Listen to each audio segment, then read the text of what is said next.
Ladies and gentlemen, welcome to Taiwan's own piece of Tuscany. My first stop on day 4 is the Stony farm, which is also in Kenting. And behind me, what you see is the Tuscany luxury bed and breakfast.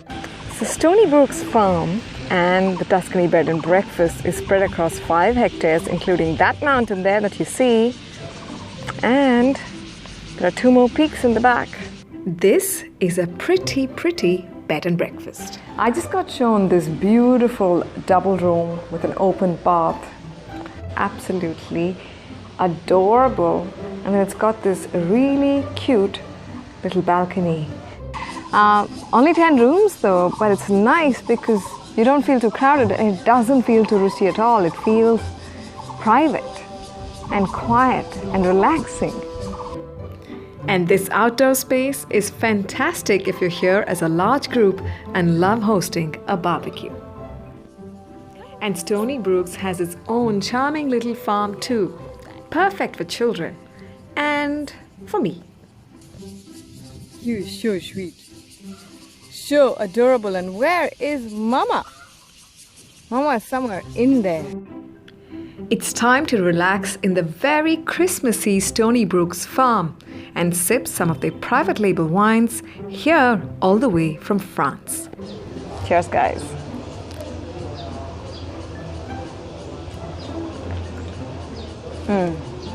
Good for a summer day. Very good for a summer day. Light and fresh and fruity. Time to head out from southernmost Taiwan and stop for a very wonderful local seafood lunch and my first tasting of snails. Let's do this.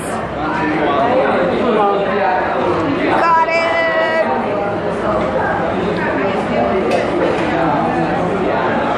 Not bad.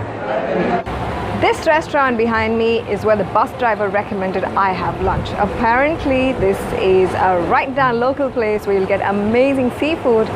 And that's what I've done for the last 1 hour, eat seafood. And let me caution you, a proper meal at a restaurant, a Taiwanese restaurant, is a 7 to 10 course affair.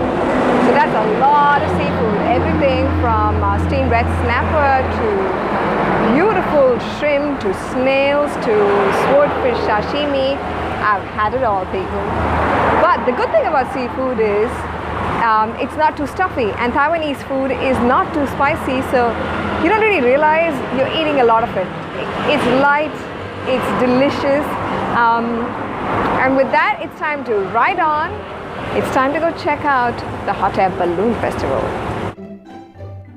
And off I go to the 45-day exciting Hot Air Balloon Festival happening in Taitung. And let me tell you, this is the most beautiful scenery I've seen yet in Taiwan. Sun shining, the mountains in the background, a happy Taiwanese crowd, and you can hear all the announcements happening. The excitement is in the air. So I'm done waiting for half an hour. I need some coffee. Now that reminds me that behind me, this entire board, you can see, is possibly all Mandarin. Yes, around Taiwan you won't find a lot of signs in English. Thankfully I have a good guide, and the lady at the counter at this cafe here does understand cappuccino and without sugar or no sugar. So coffee. And there's my coffee. Thank you.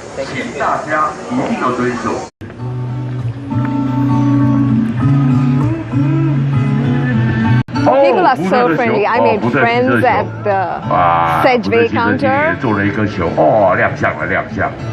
And some Japanese girls came and took pictures with me, saying I was very beautiful. So flattering.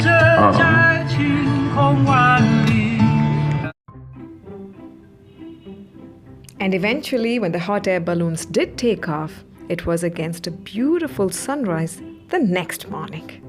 But it was beautiful indeed. And of course, I was dying of excitement to get on one of these. And I think my one was called the Green Pumpkin. So here I am, checking out this country. And it's finally happening. I'm on a hot air balloon. Meet the pilot. Say hello. Hello. And this is the co-pilot. Hello. And we're somewhere over Taitung. It's a beautiful morning. The sun's rising. Woo!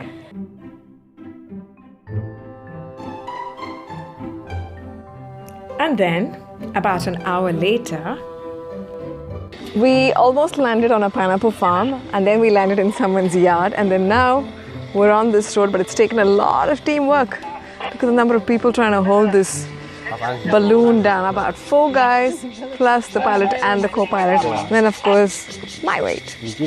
The balloon ride is over and I got my very own flight certificate. So did I enjoy it? I absolutely did. Being on a hot air balloon reminds you that, you're sort of really at the beck and call of nature, because the balloon goes wherever the wind takes you.